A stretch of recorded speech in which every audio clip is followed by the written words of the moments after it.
আমার মেয়েকে রোজ যেটাই বানিয়ে দাও, এটা খাবো না ওটা খাবো না করতে থাকে, কিন্তু দেখলে তো আজকে এমন একটা খাবার বানিয়েছি কিরকম চটপট খেয়ে নিল। তাই বাটিতে আমি 1 কাপ পরিমাণ ময়দা, তাতে 1/2 কাপ পরিমাণ দই আর জল দিয়ে ভালো করে বেশ ফেটিয়ে নেব।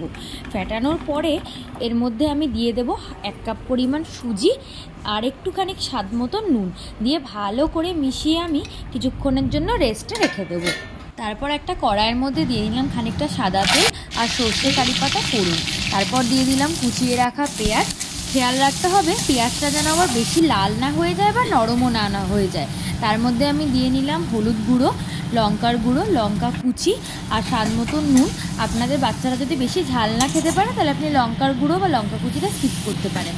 তারপর আমি একটু দিয়ে নিয়েছি টমেটো কুচি, দিয়ে ভালোভাবে নাড়াচাড়া করে সেদ্ধ করে রাখা আলুটা দিয়ে দিলাম আর ভালোভাবে স্ম্যাশ করে নিলাম। তারপর স্বাদটা একটু বাড়িয়ে দেওয়ার জন্য অল্প পাওভাজি মশলা দিয়ে দিলাম আর দিয়ে দিলাম ধনেপাতা কুচি। ভালো করে নাড়াচাড়া করে আলুটাকে নাবিয়ে রেখে দেবো।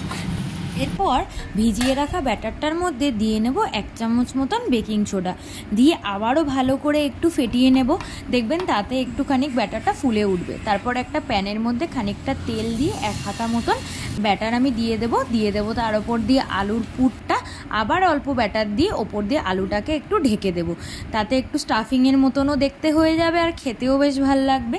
তারপরে এটাকে ঢাকা চাপা দিয়ে আমি ভালোভাবে উল্টে পাল্টে সেঁকে নেব। এই খাবারটা যেমন বাচ্চারা পছন্দ করে খাবে, সেরকমই খেলে বেশ পেটটাও ভরা থাকবে। আর দেখুন ভেতরে কি সুন্দর স্টাফিংটা লাগছে। আমিও খেয়ে দেখলাম, সত্যি খেতে কিন্তু দারুণ হয়েছিল।